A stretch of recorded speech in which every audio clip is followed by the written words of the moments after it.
Hi everyone, in this video, I'm going to solve this really cool question that came up on the USA Math Olympiad in 1975. Here's what it says. It's a question on polynomials and it says, if p of x denotes a polynomial of degree n such that p of k is equal to k by k plus 1 for these integer values of k, 0, 1, 2, going up to n, determine p of n plus 1. So if p of x is an nth degree polynomial and we know p of k as k by k plus 1 for these values of k, we have to determine p of n plus 1. So let's take a moment to really investigate what this question is asking us to do. So p of k is k by k plus 1 for these values of k, which means that p of 0 will be 0 by 1, which is just 0. P of 1 will be 1 by 1 plus 1, so 1 by 2. P of 2 will be 2 by 2 plus 1, so 2 by 3, and so on up till p of n, which will be simply n by n plus 1. And using this information and the fact that p of x is an nth degree polynomial, we have to determine p of n plus 1. Now, you might suspect from this pattern here that p of n plus 1 will just continue in the same fashion and p of n plus 1 might be n plus 1 by n plus 2. But there's really no way of saying that till we have investigated further. So how do we solve this question? How do we go about finding this value p of n plus 1? Before you go forward, do take a few moments to think about this because the solution involves a very elegant line of reasoning that I'm going to share with you, but to truly appreciate its power, please do attempt it on your own first.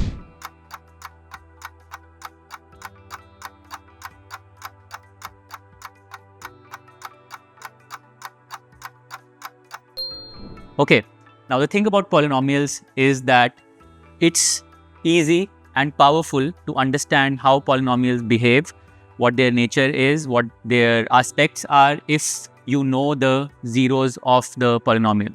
But in this case, what we are given as these n plus 1 integers, these are not really zeros of p of x because except for k equal to 0, which makes the polynomial's value 0, the other values of k don't really make the polynomial's value 0. So those integers are not really the zeros of p of x. So what do we do? Now, the elegant crux move here is to use this relationship that we are given to construct a new polynomial whose zeros are these integers. Can you think what that polynomial is? Take a moment again and think about how you can use this relationship to construct a new polynomial whose zeros are these n plus 1 integers. Okay, so here's how you do it. So you take this relationship p of k equal to k by k plus 1, you cross multiply k plus 1 to the left side. So you get k plus 1 times p of k is equal to k, or you bring k to the left side and you write it like this.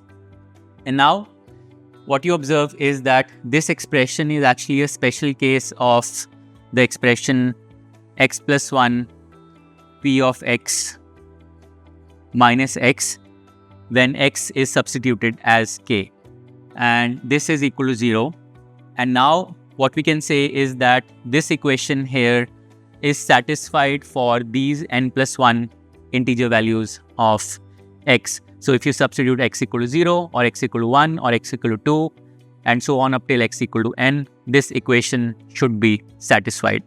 And what that means is that if you take this expression as, let's say, the polynomial q of x, so let's say q of x is the polynomial x plus 1 times p of x minus x. What are the zeros of q of x? The zeros of q of x are simply the roots of this equation, which are the n plus 1 values of n plus 1 integers from 0 to n. So the zeros of q of x are simply the n plus 1 integers from 0 to n, which means now you can easily write q of x in factored form. Now the way to do that is just by using the factor theorem. So if I tell you, for example, that there's a quadratic polynomial whose zeros are, let's say, 3 and 4, and I ask you to write that quadratic polynomial, you can simply say, okay, that will be x minus 3 will be one of the factors of that quadratic polynomial by the factor theorem. X minus 4 will be another factor of that quadratic polynomial, and then you can just multiply it by a constant a, and you get this general quadratic polynomial whose zeros are 3 and 4. Now in this case, if we are saying that the zeros of q of x are the n plus 1 integers from 0 up till n, then we can write q of x as some constant a times the n plus 1 factors we will get if we take the zeros from 0, 1, 2 up till n. So if we take 0 as the first zero, we'll get x minus 0 or just x as our first factor. If we take 1 as the next zero, we will get x minus 1 as the next factor, x minus 2, all the way up to x minus n. Alright, now this is amazing because now we have the polynomial qx written in two different ways. In this first equation, it's written in terms of the polynomial p of x, and in this second equation, it's written as a product of these different linear polynomials. It's written in factored form. So now what we can do is just simply equate these two expressions. So we get x plus 1 p of x minus x on the left side is equal to this product on the right side. So a of x times x minus 1, x minus 2, all the way up to x minus n. And now what we have really done here is we have been able to find an identity that gives us p of x like this. But we still don't really know the value of a. So how do we find the value of a? Without determining a, we will not be able to determine p of x. And remember what we have to find? We have to find p of n plus 1. So that's what we have to get to. But to do that, we have to find the value of a. So how do we do that? Well, we know the values of p of x for k equal to 0, 1, 2 up till n. So if I substitute x equal to any of those integers, does that work for me? So if I say, let's say if I substitute x equal to 3 or x equal to 7 or x equal to n, these substitutions don't really work here because they make both the sides equal to 0, and that does not really tell me what the value of a is. So if I have to find the value of a, I have to somehow get rid of this problematic term here. So what do I do? What can I substitute here so that I can get rid of this term and then I can get to know the value of a? Well, you can substitute a value of x that simply makes this factor, this x plus 1 thing here equal to 0, and that is simply x equal to minus 1. So if you substitute x equal to minus 1 here, so you substitute x equal to minus 1, what you get then is this thing becomes 0 and minus of minus 1 becomes 1 on the left side is equal to a times x is minus 1, then minus 1 is minus 2, minus 1 minus 2 is minus 3, and you go all the way up to minus 1 minus n, which I can write as minus of n plus 1. Okay, and now each of these terms here has a negative sign. So, and there are n plus 1 such terms because you're going from minus 1 up to minus of n plus 1. So there are n plus 1 such terms. So you can collect all the minus 1s together and you can basically write this as a times the product 1 into 2 up till n plus 1. And then you have the n plus 1 negative signs. So you can write that as minus 1 to the power n plus 1 like this.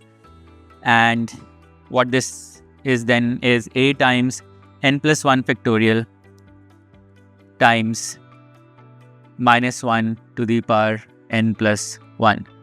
Okay, and this is equal to 1. So from here, I finally get to know the value of a. So the value of a is, you just take this product to the left side in the denominator. So you get 1 by this thing.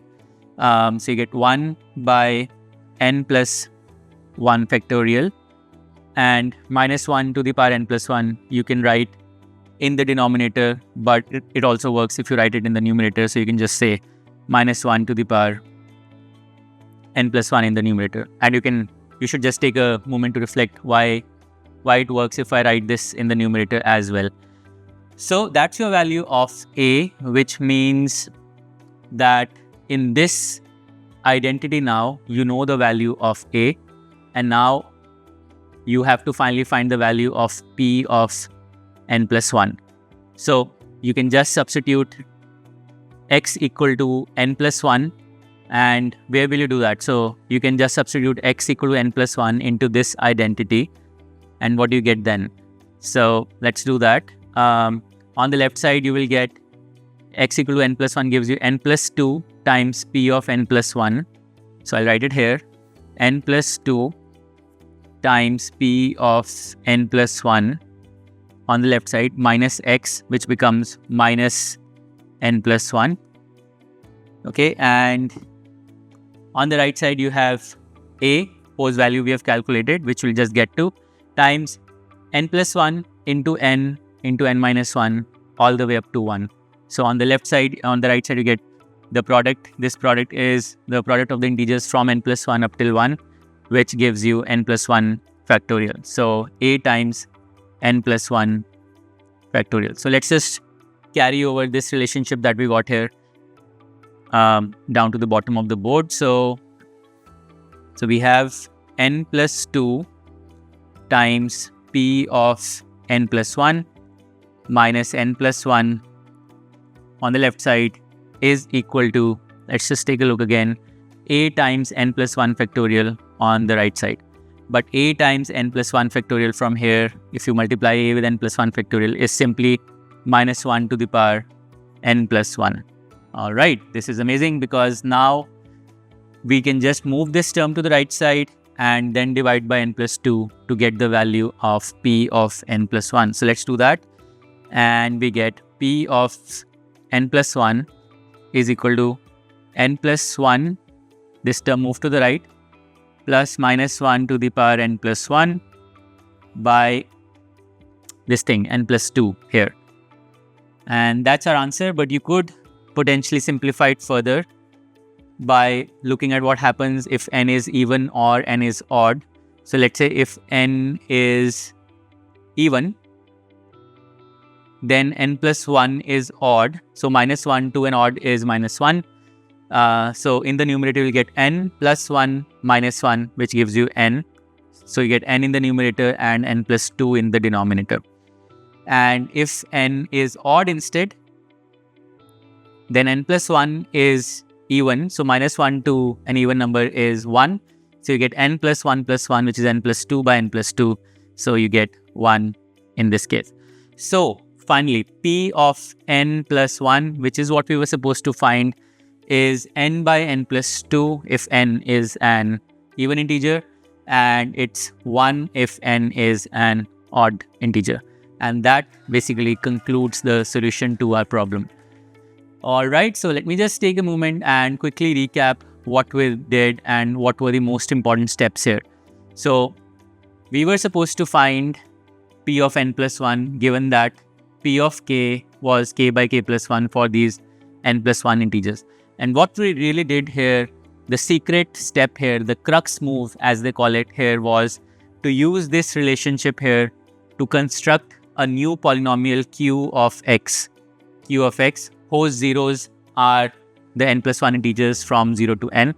And that meant that q of x could be written in factored form like this. And by equating the two and finding the value of a, you could find the value of p of n plus 1. And the rest was all just basic simplification and finally getting to this point here. So all in all, a very elegant question. I love the reasoning involved here. I love that step of rewriting the given relationship in a different way to get a new polynomial. That's a trick that's often used to study polynomials, because when you have polynomials and you're able to specify or find their zeros, it makes your investigation a lot easier. That is what we did here. I hope you enjoyed it too. And if you have any other way of solving this problem, do let us know in the comments. Thank you for watching.